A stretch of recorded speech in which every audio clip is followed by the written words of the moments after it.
Hello friends, I am Shivraj Singh, Assistant Professor, Department of Commerce and Management, Biyani group of colleges Jaipur.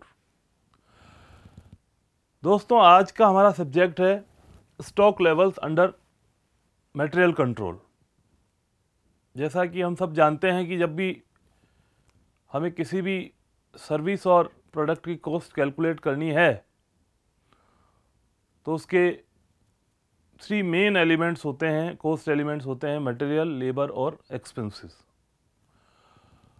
और production में stock का कितना बड़ा contribution होता है ये भी हम सब लोग जानते हैं। एक प्रैक्टिकल प्रॉब्लम से हम लोग ये जानने की कोशिश करेंगे कि how to calculate reorder level, maximum stock level, minimum stock level और एवरेज स्टॉक लेवल। यानी हम कैसे डिटरमाइन करें हमारे स्टॉक लेवल्स को, किन फॉर्मूले से हम लोग स्टॉक लेवल्स को डिटरमाइन करें जिससे कि जो हमारा मेन पर्पज़ है ऑप्टिमाइजेशन, यानी हमारी कॉस्ट मिनिमम हो और प्रॉफिट मैक्सिमम हो। तो कॉस्ट को मिनिमम करने के लिए, कॉस्ट को कंट्रोल करने के लिए हमको ये स्टॉक लेवल्स कैलकुलेट करने हैं जिससे कि हम लोग जो है ये हमारी जो परचेज कॉस्ट है उसको हम मैन्युफैक्चरिंग जो कॉस्ट है हमारी, उस मैन्युफैक्चरिंग कॉस्ट को हम कंट्रोल कर सकें। क्योंकि अगर हमने ज़्यादा स्टॉक स्टोर में, स्टोर्स डिपार्टमेंट में इकट्ठा कर लिया तो उसकी कैरिंग कॉस्ट हमारी इंक्रीज़ हो जाएगी।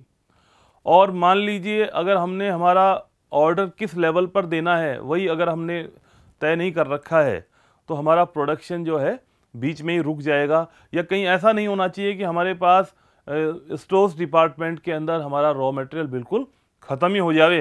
तो ऐसे स्टॉक इन सब समस्याओं के समाधान के लिए हम लोग स्टॉक लेवल्स का कैलकुलेशन कर लेते हैं कि कौन से लेवल पर, यानी हमारे स्टोर में रॉ मटेरियल की क्वांटिटी किस लेवल पे आए तो हमको ऑर्डर दे देना चाहिए। क्योंकि ऑर्डर देते ही हमारे पास जो है मटेरियल, रॉ मटेरियल रिसीव्ड नहीं हो जाएगा, उसमें भी टाइम लगता है। तो हमारा रीऑर्डर लेवल कौन सा होना चाहिए, मैक्सिमम हमको हमारा स्टॉक कितना रखना चाहिए स्टोर्स के अंदर, मिनिमम कितना रहना चाहिए क्योंकि मिनिमम से नीचे तो डेंजर लेवल स्टार्ट हो जाएगा, और एवरेज स्टॉक लेवल कितना होना चाहिए। कि कैसे इन लेवल्स को हम लोग कैलकुलेट करते हैं अंडर कॉस्ट अकाउंटिंग, वो आज हम एक क्वेश्चन, ये जो प्रैक्टिकल क्वेश्चन है उसके बेस पर समझने की कोशिश करेंगे। देखिए दोस्तों, एक हमारे पास एक प्रैक्टिकल क्वेश्चन है।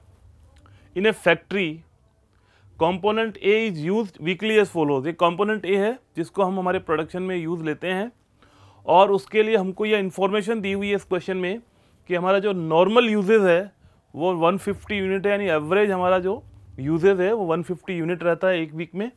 मैक्सिमम यूजेज जो है हमारे इस कंपोनेंट ए का वो वीकली 225 यूनिट्स है। मिनिमम यूजेज है 75 यूनिट्स। रीऑर्डर क्वांटिटी जिसको हम लोग इकोनॉमिक ऑर्डर क्वांटिटी भी कहते हैं कि हमको ऑर्डर, जो ऑर्डर का लॉट होगा वो कितना होना चाहिए, तो वो कह रहा है कि रीऑर्डर क्वांटिटी आपकी 1200 यूनिट्स है। और रीऑर्डर पीरियड में आपको मिनिमम 4 और मैक्सिमम 6 वीक्स इस क्वेश्चन में आपको दिया गया। और क्या कैलकुलेट करना है आपको, कैलकुलेट करना है पहला रीऑर्डर लेवल, दूसरा मैक्सिमम स्टॉक लेवल, तीसरा मिनिमम स्टॉक लेवल और फोर्थ है आपका एवरेज स्टॉक लेवल। सबसे पहले आप देख सकते हैं हम लोग कैलकुलेट करेंगे रीऑर्डर लेवल। और रीऑर्डर लेवल कैलकुलेट करने के लिए हमारे पास फॉर्मूला है maximum usage multiply by maximum reorder period. इस क्वेश्चन में देखिए आप, हमको जो मैक्सिमम यूजेज दिया गया है वो 225 यूनिट्स दिया हुआ है और 225 यूनिट्स आपका मैक्सिमम यूजेज है। उसको आप मल्टीप्लाई कर दीजिए मैक्सिमम रीऑर्डर पीरियड, और हमारा मैक्सिमम रीऑर्डर पीरियड है 6 वीक। तो 225 मल्टीप्लाई बाई 6 आपका हो जाएगा कितना, 1315 यूनिट्स, 1350 यूनिट्स। इस तरीके से हमारा पहला निकल गया reorder level.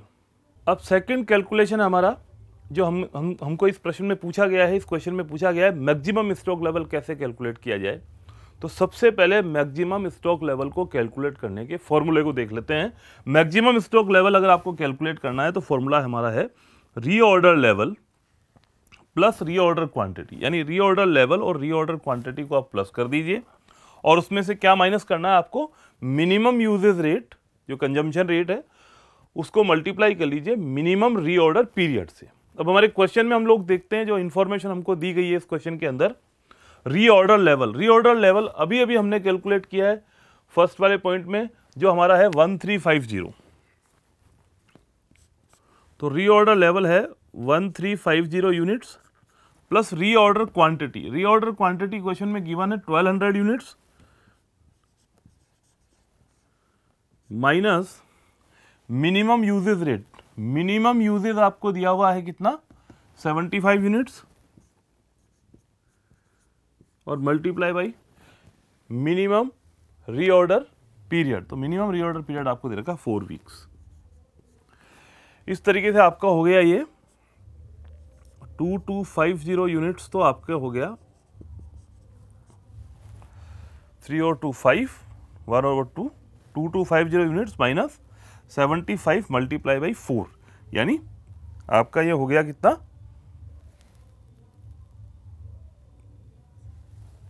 0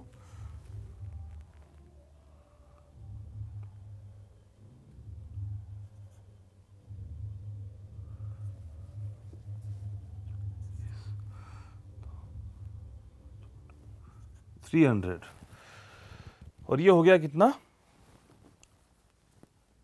2550 units, 2550 units minus 300 units,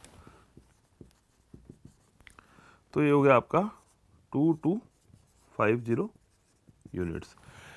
यानी हमारा पहला फॉर्मूला था, पहला क्वेश्चन हमारा था रीऑर्डर लेवल, और रीऑर्डर लेवल में हमने क्या कैलकुलेट किया, रीऑर्डर लेवल को कैसे कैलकुलेट किया, maximum usage multiply by maximum reorder period. Maximum usage हमको कितना दिया हुआ है, मैक्सिमम यूजेज दिया हुआ है 225 यूनिट्स और मैक्सिमम रीऑर्डर पीरियड कितना गिवन है 6 week.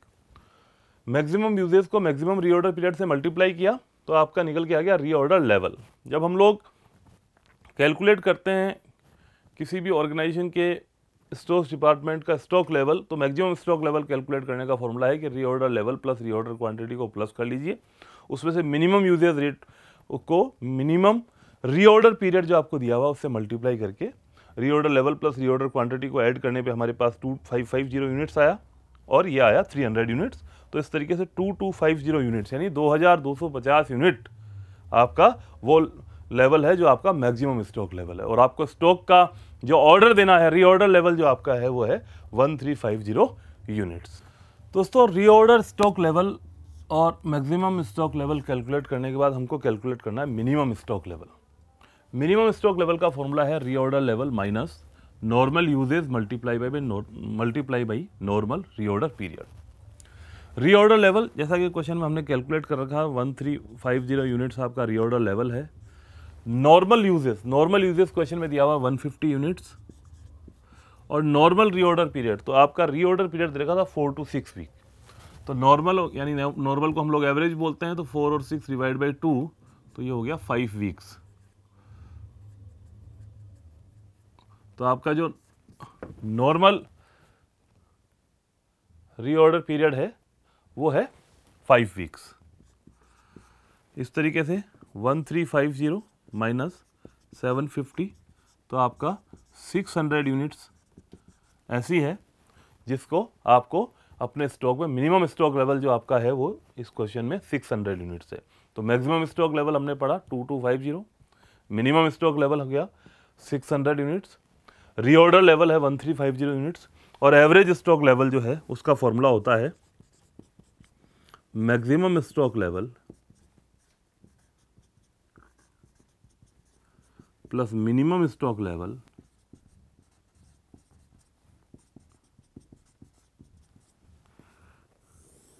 Divide by 2। Maximum stock level आया था 2250 यूनिट्स, मिनिमम स्टॉक लेवल आया 600 यूनिट्स और डिवाइड बाई 2। तो 2250 प्लस 600 हो गया 2850 डिवाइड बाई 2 हो गया ये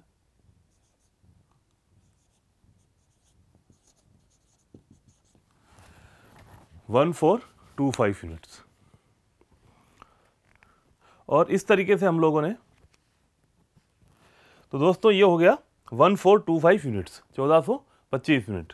तो चारों यानी रीऑर्डर लेवल हमारा कितना निकल के आ गया इस क्वेश्चन में, रीऑर्डर लेवल आ गया 1350 यूनिट्स, मैक्सिमम ये यूनिट्स में आया है, मैक्सिमम स्टॉक लेवल आ गया 2250, मिनिमम 600 और एवरेज स्टॉक लेवल आ गया आपका 1425 यूनिट्स।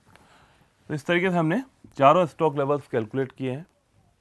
आगे भी हम लोग मटेरियल कंट्रोल से रिलेटेड कुछ प्रॉब्लम्स को सॉल्व करेंगे और इसको समझने की कोशिश करेंगे।